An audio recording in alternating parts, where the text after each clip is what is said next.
เจริญสุขเจริญธรรมธรรมสวัสดีสวัสดีตอนเช้าวันที่18วันอังคารที่18เดือนมีนาศักราชพระพุทธาเดือน2568พระวสาวันนี้ก็เป็น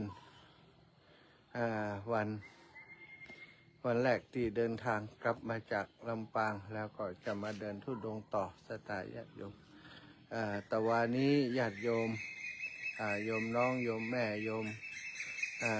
ญาติโยมทั้งหลายได้มาส่งถึงป่าจ้าบ้านแหดหมู่ที่10ตำบลฝายแก้วอำเภอภูเพียงจังหวัดน่านนี่คือบรรยากาศในสุสานในป่าจ้านะมีเสียงเปียกแห่งไฟเสียงนกเสียงกาฮ้องเป็นธรรมชาติดีมาก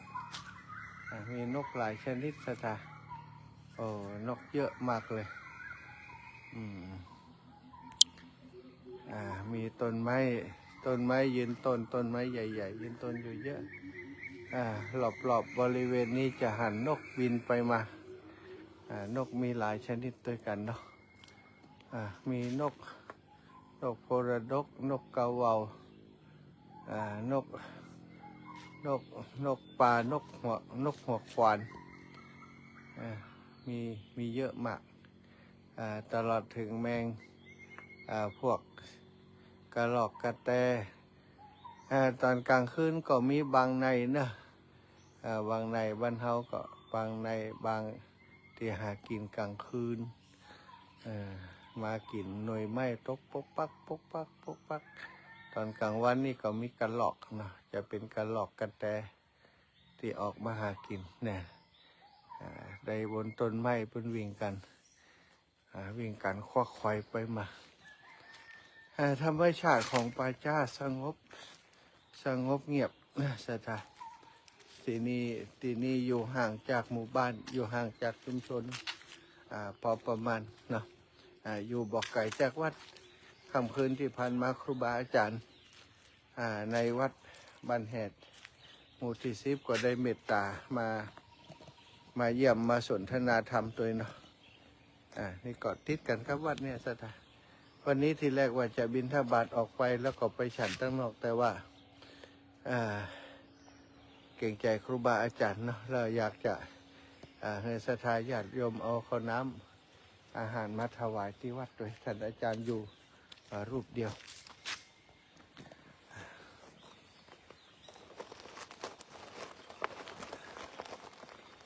นี่ก็เป็นบรรยากาศที่ท่านเจ้าเนาะที่สุสานที่ป่าจ้าบ้านแหด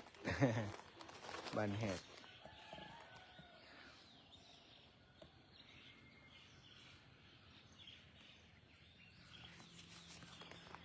ป่าจ้าบ้านแหดอำเภอภูเพียงเนี่ยสถานอำเภอภูเพียงนี้เป็นพื้นที่ของพระธาตุแช่แห้งนะเป็นพระธาตุแช่แห้งนี่นกพระธาตุแช่แห้งอำเภอภูเพียงจังหวัดน่านซึ่งเป็นอำเภอที่ไม่ได้อยู่ไกลจากตัวเมืองนะสถานอยู่คนละฝั่งน้ำทั้งพุ่นอำเภอเมืองฝั่งนังทั้งเพก็เป็นอำเภอภูเพียงไปเลยติดกันใกล้กัน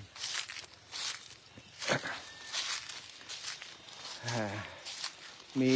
อันนี้เมนตัวเก่านะความจริงนี่มีที่พักที่สัปยะเหมาะแก่การปฏิบัติมากเลยมีศาลาเก่าอยู่พักตอนนี้กับเหมาะเนาะมีต้นไม้ชอบต้นไม้เยอะมากแล้วก็ต้นไม้ใหญ่ๆท่านอาจารย์เป็นคนที่ฮักต้นไม้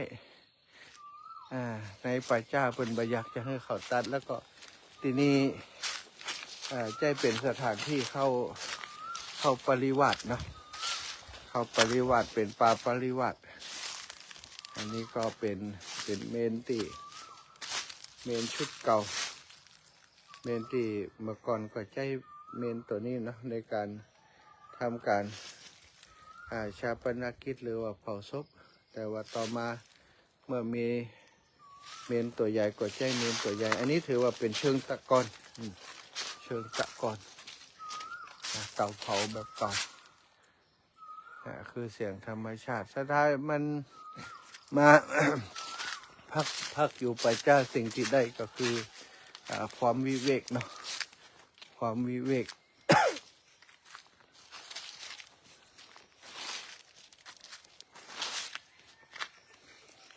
ความวิเวกความสงบนี่ได้แน่นอน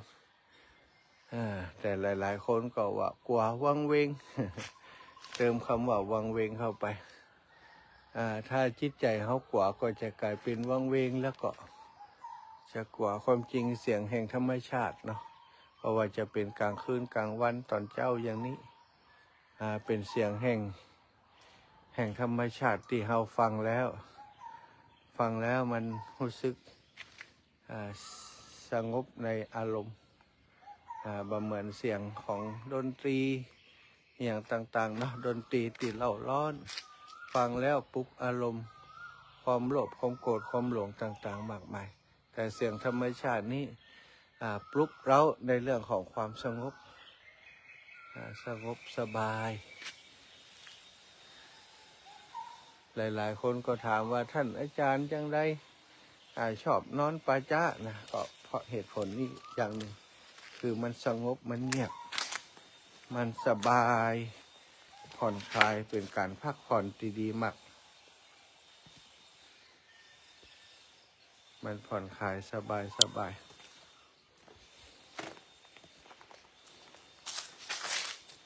มีพื้นที่เยอะอยู่เนอะจะตั้งหน้าตั้งหลังอาตมาเนี่ยโอ้ต้นไม้ใหญ่ๆทั้งนั้นเลยนี่จะต้นไม้ใหญ่ๆ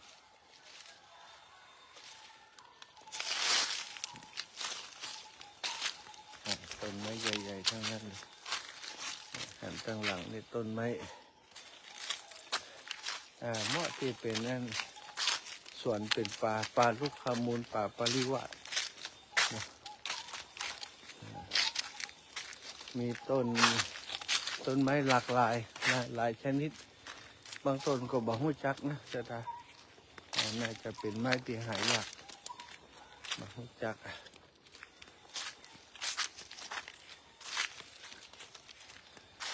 ในป่า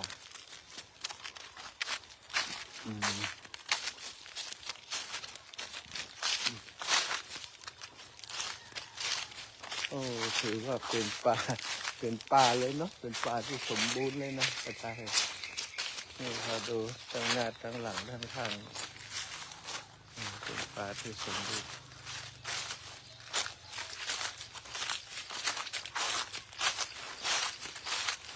บ่ฮู้มีพื้นที่กี่หลังข้างในต้องถามท่านอาจารย์เดี๋ยวจะได้สนทนาธรรมแล้วก็จะขออนุญาตสัมภาษณ์ท่านอาจารย์เดี๋ยวจะปลาเปิดปลาอีกรอบ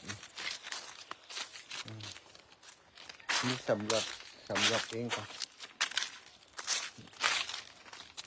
อันนี้ก็เป็นบ้านของเจ้าบ้านอยู่ตั้งนานเนี่ยสถาก็แตกต่างกันเดิมในหมู่บ้านก็อย่างก็จะมีต้นไม้แบบนี้แต่พอเป็นบ้านเป็นก็ต้องเที่ยวท้องพัดเนาะเที่ยวพัดกว่าให้มันบรรลกพอเป็นบ้าน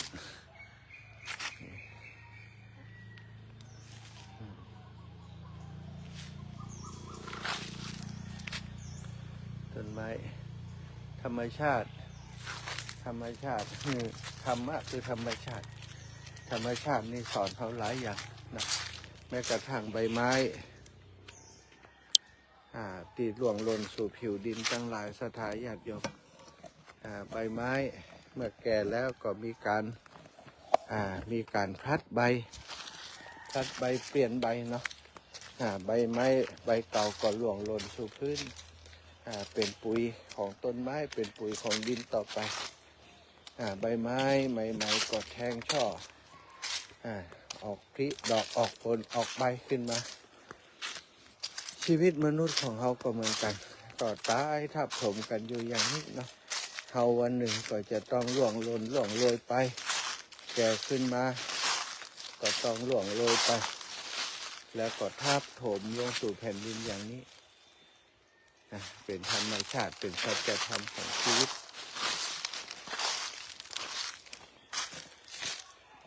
ต้นไม้สอนธรรมเราสอนเราได้หลายๆอย่างต้นไม้ต้นใหญ่ต้นหนึ่งก็ต้องอาศัยต้นไม้ต้นเล็กต้นน้อยที่อยู่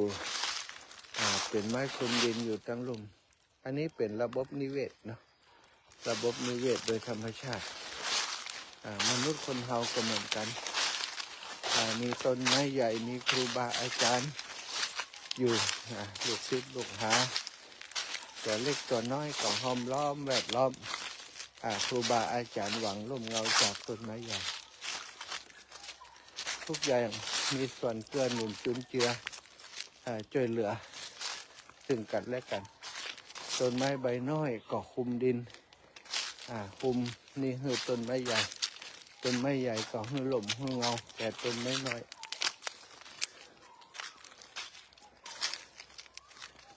ธรรมชาติคือความเปลี่ยนแปลงสิ่งที่เป็นอนิจจังทุกขังอนัตตามีความเปลี่ยนแปลงไปเป็นธรรมดาบ่มีอย่างติจีหลังอย่างยืนอย่างนี้ต้นไม้ต้นหนึ่งสถาสอนเขาได้หลายอย่างต้นไม้เขาจะสังเกตว่ายืนอยู่ที่เดียวยืนอยู่กับที่เดียวบ่ได้ไปแอวไปแหวงที่ไหนนะสถาบ่ไปหาอาหารที่ไหนยืนอยู่กับที่รัศมีในการหากินบัดถึงบัดเกิน20 เมตรนะบางชนิดก็อาจจะเกินก็มีหลากเล็กน้อยช้อนชัยหาอาหารมาเลี้ยงลำต้นใบก็ช่วยสังเคราะห์แสงต่างๆ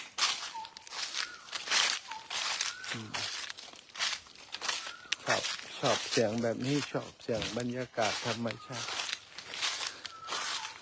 เขตป่าชุมชนบ้านแหดเนี่ยมีติดป่าติดอย่างเรียบร้อยดินอุดมสมบูรณ์มากนะเพราะว่ามีใบไม้ทับถมกันอยู่อันนี้น่าจะเป็นต้นหวายใบไม้ทับถมกันอยู่อันนี้ต้น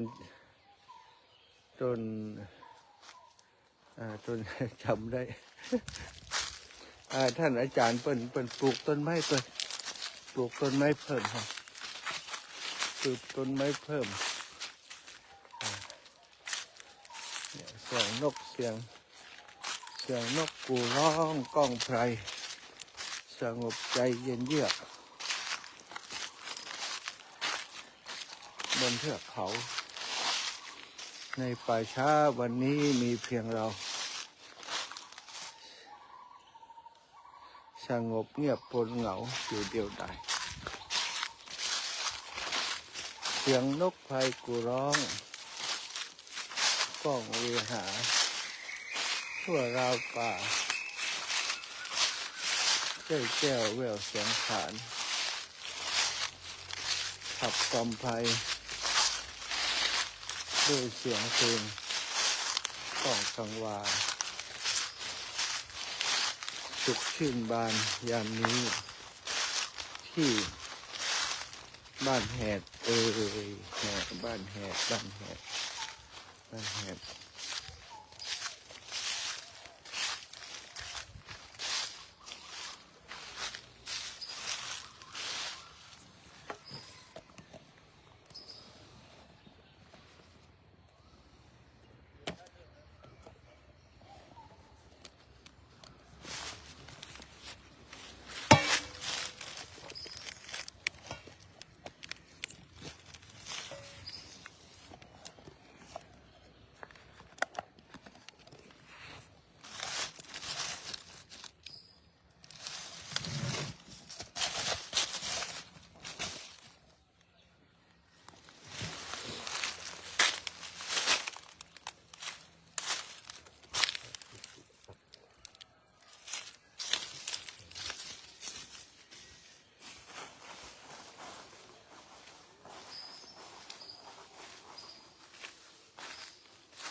ถ่ายรูปตอนอยู่คนเดียวเท่ากันถ่ายรูปอย่างนี้เราก็ครอบไว้ได้ครับเข้าไปดูแล้วก็ยึดแล้วก็ครอบเขาไว้เป็นภาพถ่ายไปคนเดียวผมไม่ไปถ่ายให้ ต้องขาตั้งขาสูง ครับของผมใจเพราะมันนั้นอาหารธรรมชาติทั้งรุมดีครับ ต้องเป็นไม่เต้าเลย ส่วนใหญ่ผมอันนี้ก็ใจสำหรับไลฟ์สด แต่ว่าเวลาถ่ายรูป อันนี้อัดใครเป็นยัง ถ่ายแล้วครับถ่ายอันบรรยากาศตอนเช้า ตอนนี้ ไลฟ์สดอยู่ครับไลฟ์สดอยู่ครับจ้ะอ่า